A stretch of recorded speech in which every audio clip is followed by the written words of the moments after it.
नमस्कार, सच कहूं मैं आपका स्वागत है। मैं हूं अनिल कक्कर।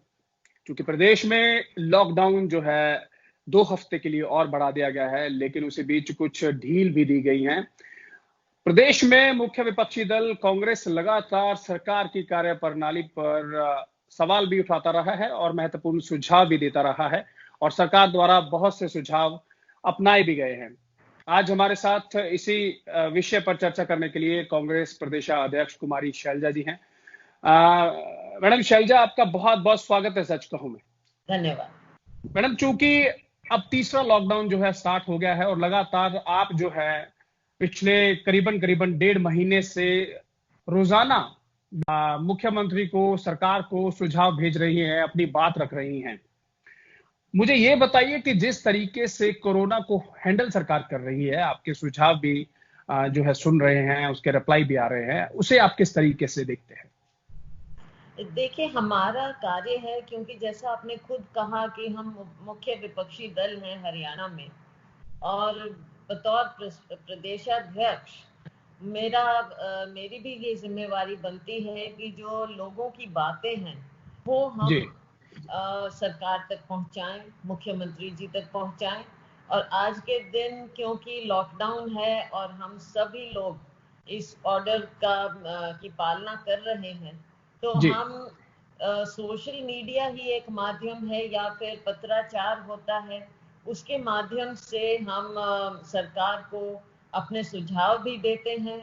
उनकी जो बात ठीक होती है उसको हम देखते भी हैं, और उसके अलावा लोगों की बातों के अलावा जो हमें नजर आता है हम उस बात को भी उठाते हैं। तो ये हमारी एक जिम्मेवारी है, हमारा एक कर्तव्य है, जिसको हम निभाने की कोशिश कर रहे हैं ऐसे समय में, जबकि चारों ओर एक ऐसा वातावरण है कि इस कोविड-19 महामारी से जूझने के लिए हमारे सारे समाज को, सरकार को, सभी पार्टियों को, सबको इसके सामने खड़ा होना है। और हम पूरा इस मामले में सहयोग भी दे रहे हैं, पूरी तरह से देने को तैयार हैं, लेकिन जो हमारा एक अधिकार है उसको भी हम इस्तेमाल करते हैं, जो कि क्रिटिसिज्म ना लिया जाए लेकिन सुझाव के तौर पर लिया जाए। लेकिन कहीं कोई गलत बात भी हमें लगती है तो वो भी उजागर करना हमारा फर्ज बनता है। जिस तरीके से मैडम आज की ही मैं बात करूं तो आज जो है पंजाब जो है, जो हमारा पड़ोसी राज्य है, वो टॉप 10 उन राज्यों में शामिल हो गया है इंडिया के, जिसमें जो कोरोना की संख्या है वो लगातार बढ़ रही है। लेकिन फॉर्चुनेटली हरियाणा जो है इस मामले में, जो कहें कि अभी तक काफी प्रिकॉशंस और मीजर जो है गवर्नमेंट ने लिए हैं, लोगों ने साथ दिया है, विपक्षी पार्टियों ने अपनी भूमिका निभाई है, जिस वजह से आज हरियाणा जो है एक तरह से सुरक्षित उस लिहाज से कहा जा सकता है। इस मामले में आप क्या कहेंगे? और इसी के साथ जुड़ता मेरा सवाल है, चूंकि कोरोना जो है बिना किसी भेदभाव के, बिना किसी बॉर्डर के जो है वो आपको क्रॉस करेगा, वो आप तक पहुंचेगा, वो आप उसको घर लेकर आएंगे। जो आज मौजूदा 4 तारीख को जो ढील दी गई है, उसके बारे में भी आपकी क्या राय है? आज की स्थिति अनिल जी, आपने कहा कि हरियाणा में और कई राज्यों के मुकाबले हमारे यहाँ फिर भी स्थिति बहुत ठीक है। मैं ये नहीं कह सकती कि पूरी तरह से नियंत्रण में है, क्योंकि ये मालूम नहीं पड़ता कि कहाँ से घुस जाए। और यही आज के दिन की जो अभी अभी ताज़ा खबर मिल रही है, उससे यही मालूम पड़ रहा है कि जैसे सोनीपत में यकायक एकदम 20 से ऊपर केस आ गए हैं। इसी तरह से अंबाला कैंट में एकदम 25-26 के करीब केसेस उजागर हो गए हैं। तो इसका मालूम नहीं पड़ता कि हम बैठे रहे, हम सोचे कि पूरी तरह से नियंत्रण है और वो कहीं से बीच में आ जाए और एकदम हमें लगे। तो ये तो एक स्थिति ऐसी है ही। कैप्टन अमरिंदर ने भी कहा था, ये देखने में लगता है लेकिन न जाने कब, उन्होंने कहा कि आगे भी इसका पीक हो सकता है। तो इसमें कोई कह नहीं सकता कि कब क्या। मेन बात ये है कि सभी नागरिकों को, सरकार को, सभी को चौकन्ना होना पड़ेगा। और सरकार की जिम्मेवारी ये भी जाहिर है कि ज्यादा बनती है, चाहे टेस्टिंग की बात हो, चाहे सुविधाएं देने की बात हो, चाहे नागरिकों की जो ज़रूरतें हैं उनको पूरा करने की बात हो, चाहे जैसे आज के दिन जो बहुत ही एक बड़ा मुद्दा है कि प्रवासी मजदूर हैं दूसरे राज्यों के, वो हमारे राज्य से वापस अपने यहाँ जाना चाहते हैं, या फिर हमारे लोग हैं जो दूसरे राज्यों में हैं, जो वहां पर फंसे हुए हैं, वो भी स्वाभाविक है कि अपने घर आना चाहेंगे। तो ये मांग मैंने पहले भी माननीय मुख्यमंत्री जी से रखी थी कि आप कृपया इसके ऊपर कुछ प्रोग्राम बनाइए, पॉलिसी बनाइए। जैसे कुछ राज्यों ने, यूपी ने, मध्य प्रदेश ने और राज्यों ने इसमें कार्य किया, तो हरियाणा को भी कुछ ना कुछ इसमें पहल करना चाहिए। ये हमने पहले भी सरकार से आग्रह किया था और आज भी हम आग्रह करते हैं। और आप जानते हैं कि हमारी अध्यक्षा श्रीमती सोनिया गांधी जी ने आज ही माननीय प्रधानमंत्री जी से कहा है, उन्होंने ये आग्रह किया है कि सरकार को, और ये बहुत ही जायज मुद्दा माननीय सोनिया जी ने उठाया है, कि जो प्रवासी लोग हैं अपने अपने गृह राज्य में जाना चाहते हैं, तो उनसे ऐसे समय में जबकि उनका सब कुछ छूट गया है, रोजी रोटी के लाले पड़ रहे हैं, तनख्वाहें पता नहीं कहाँ कितनी मिल नहीं रही हैं, कार्य नहीं है, दिहाड़ीदार मजदूर हैं, तो इनसे अगर सरकार किराया वसूलती है तो ये तो बहुत ही गलत एक कदम है। इसलिए हमारी पार्टी ने सोनिया जी के निर्देश पर हमने फैसला लिया है कि जहां भी हो सकेगा हम अपनी पार्टी की ओर से जो जरूरतमंद इस तरह के लोग हैं उन्हें हम जरूर मदद करने के लिए कोशिश करेंगे। हम करेंगे क्यों, हम नहीं चाहते कि उनके ऊपर ये बोझ पड़े। कायदे से ये सरकार को उनसे किराया वसूल नहीं करना चाहिए। और ये भी एक बात है जो सारी दुनिया देख रही है और लोग बार बार जो कह रहे हैं कि विदेशों से जब लोगों को लेकर आए उन पर तो सारा खर्चा सरकार ने किया था। और जो अपने ही देश में इधर उधर काम के लिए गए हुए हैं, नागरिक हैं, उनके लिए भी सरकार को खर्चा करना चाहिए। ये कोई नाजायज बात तो नहीं। जी मैडम, मेरा अगला सवाल यह है कि जिस तरीके से आपने अभी हाल ही में एक जो है सरकार पर सवाल उठाया कि सरकार ने आधी रात को एक फैसला लिया और जिसमें जनता पर नए टैक्स जो हैं वो थोपे गए हैं और टैक्स बढ़ाए गए हैं।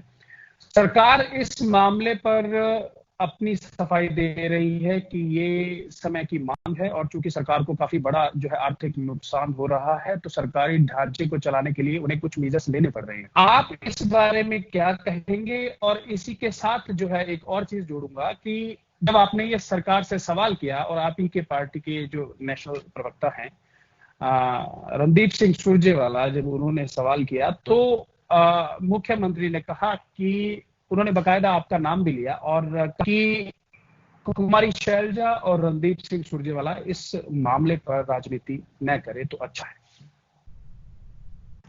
राजनीति की क्या बात है, वो भी तो राजनीतिक पार्टी है, सरकार में है, हम भी राजनीतिक पार्टी हैं और हम मुख्य विपक्षी दल हैं। और अगर कोई बात होती है जिससे हमारे हरियाणा प्रदेश वासी प्रभावित होते हैं तो ये हमारा फर्ज है कि हम उस बात को उठाएं। और ये कोई समय नहीं था, अभी तो जो साल शुरू हुआ है, फाइनेंशियल ईयर शुरू हुआ है, आप बजट पेश कर चुके हैं, आपके पास कुछ खजाना है या आप खाली जीरो से शुरू हुए थे अप्रैल में? तो आप क्या दिखाना चाहते हैं? आपने क्या बजट पेश किया था?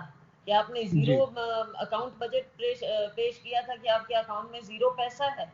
तो आप पहले लोगों के ऊपर जो जरूरत है आपने किस चीज में खर्च किया है? हमने तो कहा कि हर चीज पारदर्शी होना चाहिए।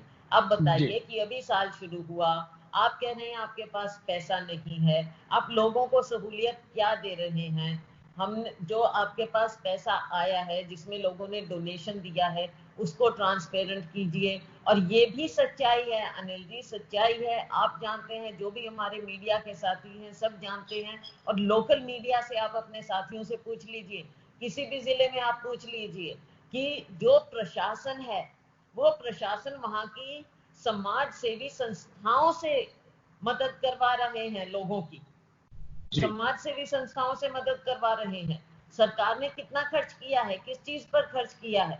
हम तो ये बोल रहे हैं कि आप ये बातें तो पारदर्शी कर नहीं रहे, आप लोगों पर बोझ डाल रहे हैं आज के दिन। ये कौन सा टाइम था जब आप किराया बढ़ाएं? ये कौन सा टाइम था जब आप पेट्रोल डीजल पर, जहां दुनिया में कीमत गिर रही है, 8-9 जी रुपया, और आप कहाँ 70 रुपए तक ले गए हैं। ये कोई जी जायज नहीं है चीज बढ़ोतरी जो आपने की है। और ऊपर से मंडी में, फूल और सब्जी मंडी में आपने 2% लगा दिया है, HRDA टैक्स लगा दिया है, मंडी टैक्स जी लगा दिया है। तो ये कहाँ तक जायज है। हमने तो ये कहा है कि आप क्यों नहीं केंद्र से GST का अपना हिस्सा मांगते।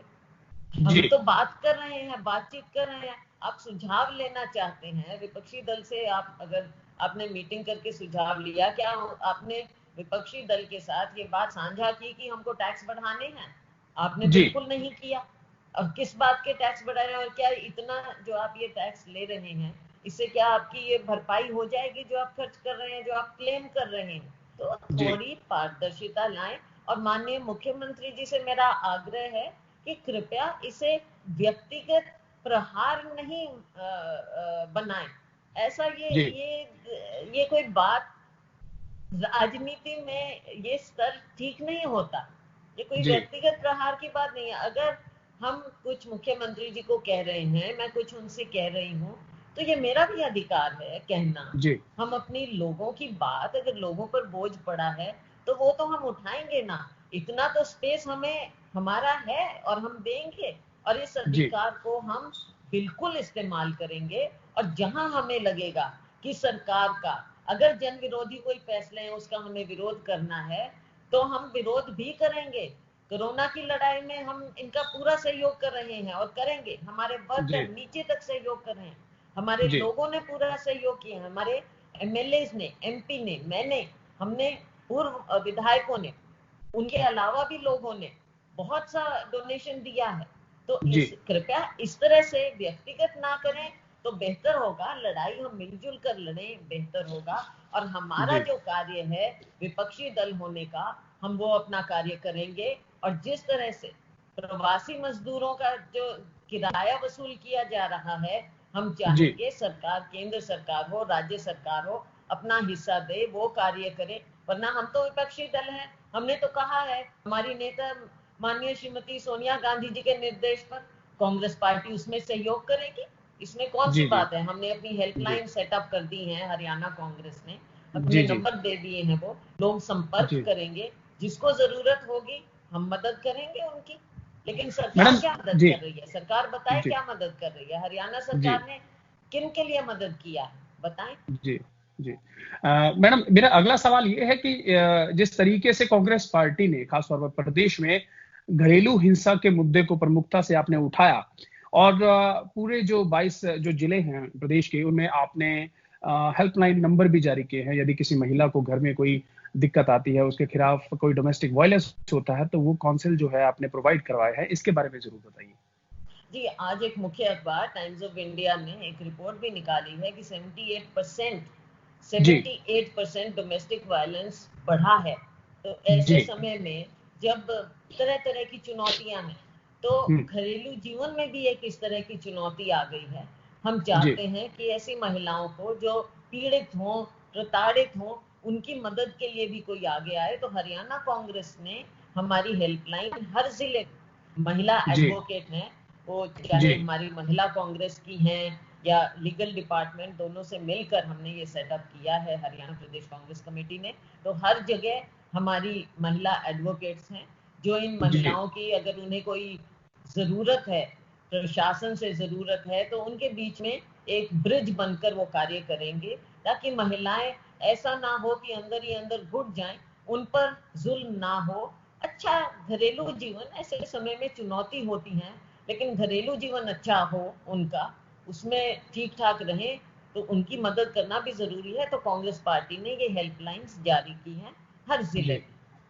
मैडम, मेरा अगला सवाल ये है कि चूंकि सरकार ने आज से कुछ लॉकडाउन में ढील दी है, कुछ व्यापारिक अनुष्ठान हैं जिनको ओपन करने के लिए सरकार ने कहा है कि आप एक समय निर्धारित किया है।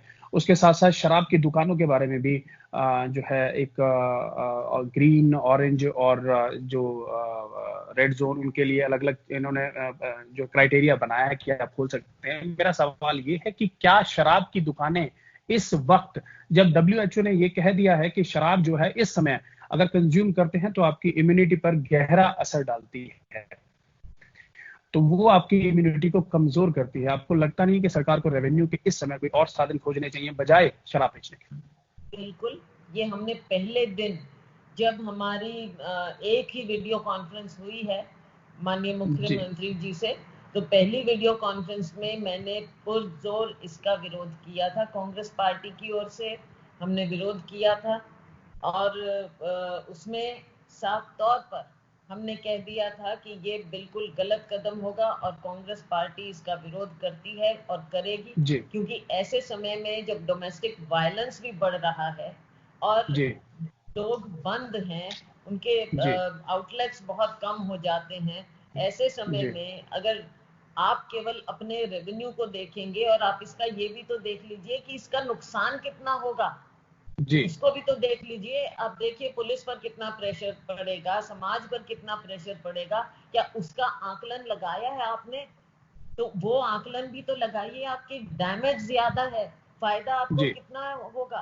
तो ये बिल्कुल कांग्रेस पार्टी खिलाफ है। आपने देख लिया किस तरह से आज भी जहां भी इसका एक्सपेरिमेंट हुआ है, कैसे लंबी लाइनें लगी हुई है, लड़ाई हो गई है, वही लड़ाई शुरू हो गई। तो आप सोच सकते हैं कि घर में जाकर और समाज में जाकर तो क्या गुल खिलाएंगे और किस तरह से वहां पर लोगों के ऊपर कैसे समाज का और ढांचा बिगड़ेगा।